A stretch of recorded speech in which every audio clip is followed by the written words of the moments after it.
This week's Torah portion, Parshat Beshalach, we are introduced to the concept of the man, the manna which falls from heaven to feed the Israelites in their wandering for 40 years in the desert. Here in chapter 16, Moshe tells the people how the process is going to work. The manna will fall every day and they're supposed to collect it for 6 days, but not on the seventh day. The seventh day is Shabbat. This is also the context in which the concept of Shabbat is introduced.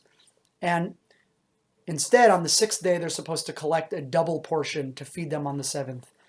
After that whole explanation, nevertheless, we learn in verse 27 that the people went out anyways to find food, and they could not find any. They couldn't find the manna. And this makes God angry, as God says in verse 28, Vayomer Adonai Moshe, God said to Moshe, Ad ana me'antem lishmor mitzvotai v'toratai. God says to Moshe, until when will you, and the you here is in the second person plural, you all, or as we say here in New Orleans, y'all, until when will you all refuse to observe my commandments and my teachings?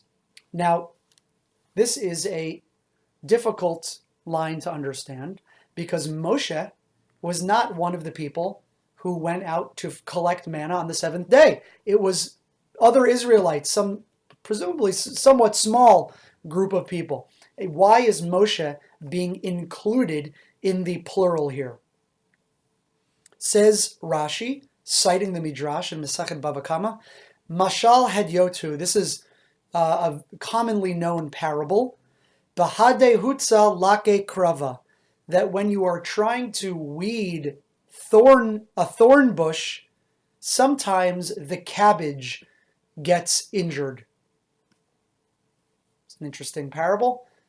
It seems to be a gardening metaphor, that when you are farming, that when you are trying to weed your field from an unwanted weed, a thorn bush, sometimes you accidentally pull up the cabbage as well. And Rashi concludes, Al Yedei Harashayim Mitganin Haksherin, that the kosher folks who have not done anything bad, someone who's kosher, is sometimes injured through the Rishayim, through the actions of the bad.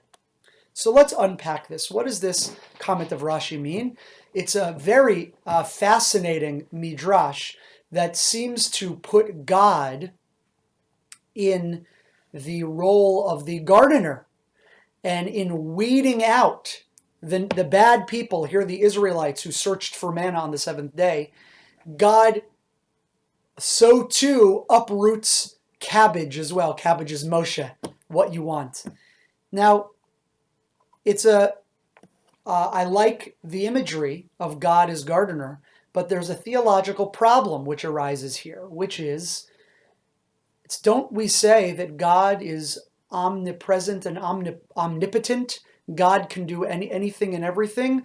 It's a gardener, sure, might accidentally pull up cabbage, but why would God pulling up thorn bush, pull up the cabbage as well? Can't God individually punish those who have done incorrectly? Why is Moshe being punished here as well? So the Maharal, the Gur Aryeh, is going to try to give us an answer to that question when he says,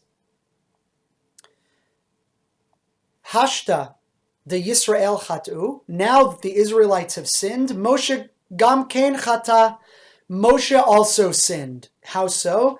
Shelo higid lahem mitzvat Shabbat. Moshe should have indicated to them the mitzvah of keeping Shabbat, which is described in this chapter, earlier or better than he did. Had he done so, the Maharal is saying, maybe the Israelites would not have sinned. Lakach klal et Moshe imahem, v'haya nidun achar haklal. Therefore, God includes Moshe with the rest of the Israelites who sinned and punishes them as well. Shahare haya mitztaref mehem b'chatam gam kain. It's as if we can say he really did sin. He, as their leader, should have informed them better about the laws of Shabbat, and therefore precluded or prevented them from sinning. So the Maharal, he sort of changes or alters our understanding of the Midrash. It's not that the cabbage is accidentally being pulled out along with the thorn bush. It's that on some level the cabbage sinned in not helping the thorn bush. The use of the metaphor seems to fall apart a bit. But that's the Maharal's answer, is that Moshe was their leader.